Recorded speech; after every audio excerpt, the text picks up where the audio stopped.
ഇവിടെ സൂചിപ്പിച്ചത്. എൻ്റെ പേര് എളമരം സലാം. ഞാൻ എളമരം ജനകീയ ആക്ഷൻ കമ്മിറ്റിയുടെ ചെയർമാനാണ്. നേരത്തെ എളമരം കടവ് പാലം നിർമ്മാണ കമ്മിറ്റിയുടെ ജനറൽ കൺവീനറായിരുന്നു. അതിൻ്റെ ചെയർമാൻ ജവാർ ഹാജിയായിരുന്നു. പാലം ലഭിച്ചു. അതിനുശേഷം യാത്രാ ദുരിതം വർദ്ധിച്ചു. ബസ് റൂട്ടിന് വേണ്ടി ഒരുപാട് MLA ഉൾപ്പെടെയുള്ള ആളുകളെ പങ്കെടുപ്പിച്ചുകൊണ്ട് സമരം കഴിഞ്ഞിട്ട് നടത്തിയിട്ടുള്ള ആളുകളാണ്. ഈ ജനകീയ സദസ്സ് എന്ന് പറയുന്ന സംസ്ഥാന ഗവൺമെൻറ്റിൻ്റെ ഈ പരിപാടി ഞങ്ങൾ അറിയുന്നത് സോഷ്യൽ മീഡിയ വഴി പത്രദ്വാരയാണ്. അതിൻ്റെ norms panchayat president, ward member വരെയുള്ള ആളുകളാണ് അതിലൊതുങ്ങുന്നതാണ് എന്നുള്ളത് ഇവിടെ വന്നതിന് ശേഷം അറിയുന്നത്. അങ്ങനെ ആയിരുന്നെങ്കിൽ ഇവിടെ ഇരിക്കുന്ന തദ്ദേശ സ്വയംഭരണ വകുപ്പിൻ്റെ അധ്യക്ഷന്മാർ നേരത്തെ പഞ്ചായത്ത് തലത്തിൽ വാർഡ് തലങ്ങളിലുള്ള ആളുകളെ പങ്കെടുപ്പിച്ചുകൊണ്ട് യാത്രാ ദുരിതം ഏതാണോ അത് ഇവിടെ അവതരിപ്പിക്കേണ്ടതായിരുന്നു.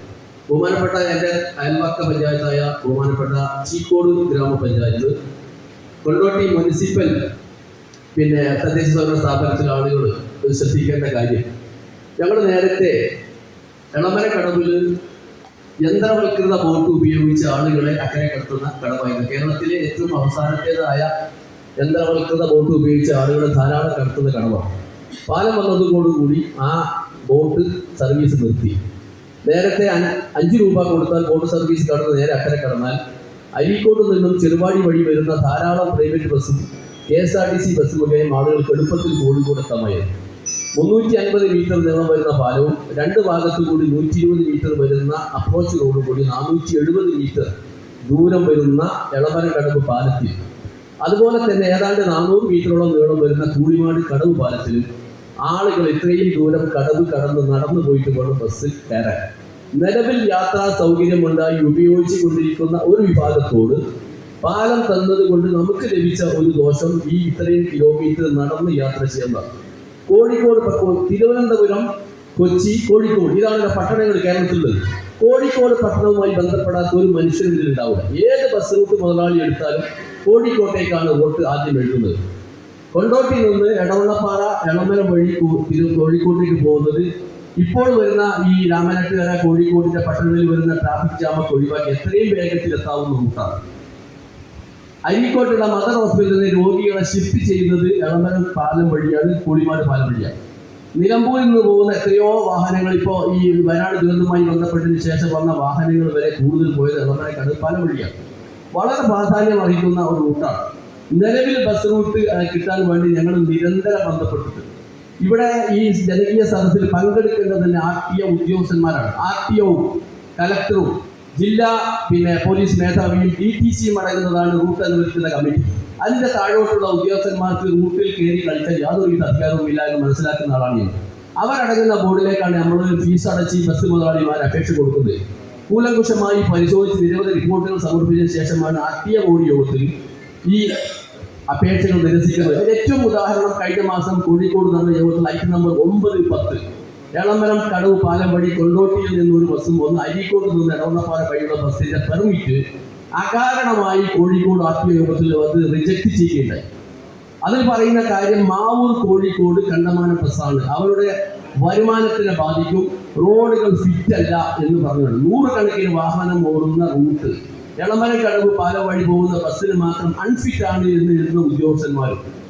നിലവിൽ നേരത്തെ ഇവിടെ പഞ്ചായത്ത് പ്രസിഡന്റ് സൂചിപ്പിച്ചത്, നിലവിൽ ഓടിക്കൊണ്ടിരിക്കുന്ന ബസ്സിലെ ലാഭവും നഷ്ടവും നോക്കേണ്ടവരല്ല RTO ഉദ്യോഗസ്ഥന്മാർ.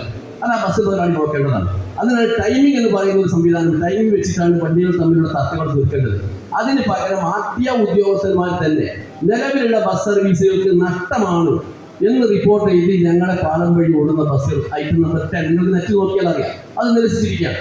ഞങ്ങൾ അതിനെതിരായിട്ട് ബസ് മുതലാളിയോട് അതിൻ്റെ അപ്പലറ്റ് അതോറിറ്റി എറണാകുളത്തേക്ക് 1000കണക്കിന് രൂപ ചിലവഴിച്ച് ഓർഡർ വാങ്ങിയിട്ട് ഞങ്ങളെടുത്ത് കോഴിക്കോട് RTO പറഞ്ഞത് അതിൻ്റെ മേലെയാണ് ഞാനില്ല.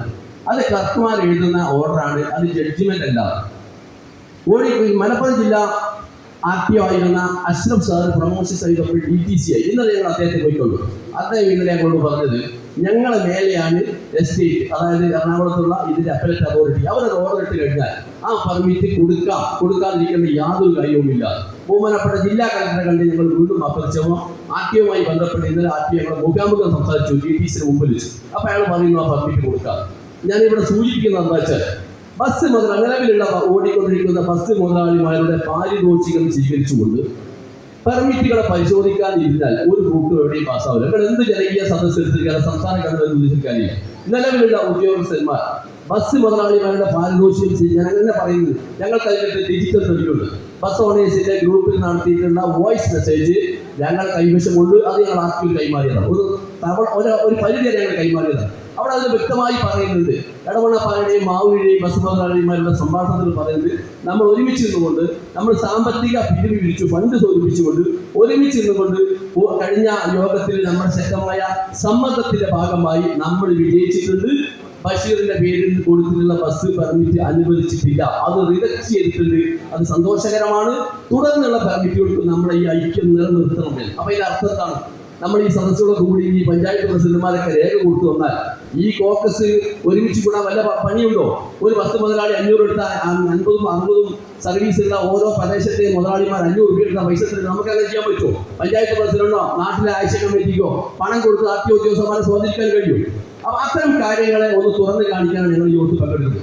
എളമരക്കടവ് പാലം വഴി ബസ് റൂട്ട് അനുവദിക്കാമെന്നുള്ള മലപ്പുറം RTO കൺകറൻസി കൊടുത്ത ആ ഉദ്യോഗസ്ഥനാണ് ഇന്ന് DTC കോഴിക്കോടിരിക്കുന്നത്. കൺകറൻസി സർട്ടിഫിക്കറ്റ് കൊടുത്ത, ഫിറ്റ്നസ് സർട്ടിഫിക്കറ്റ് കൊടുത്ത്, എല്ലാവിധ നിയമവിധേയമായും അപേക്ഷ കൊടുത്തിട്ട് 2024 ജൂലൈ മാസത്തിൽ ആ അപേക്ഷ ഐറ്റം നമ്പർ 9-10 റിജക്ട് ചെയ്യുകയാണ്. ബഹുമാന്യനായ ET Muhammad Basheer, MK Raghavan MP, Elamaram Kareem MP, TB Ibrahim, Kunnamangalam MLA, PT റഹീം, ഇത്രയും ജനപ്രതിനിധികളുടെ കത്തുകൾ സഹിതം ഒരു ജനകീയ ആഴ്ച കമ്മിറ്റി നിരന്തരം ബന്ധപ്പെട്ടിട്ട് ഇത് റിജക്ട് ചെയ്യാൻ ഒരു സെക്കൻഡ് RTO ഉദ്യോഗസ്ഥന്മാർക്ക് വേണ്ടി ഒതുക്കും. അതിന്റെ പിന്നിൽ എന്ത് താല്പര്യം അതുങ്ങൾ മനസ്സിലാക്കണ്ടേ? അതെങ്കിലും ഈ ജനപ്രതിനിധികളായ ബഹുമാനപ്പെട്ട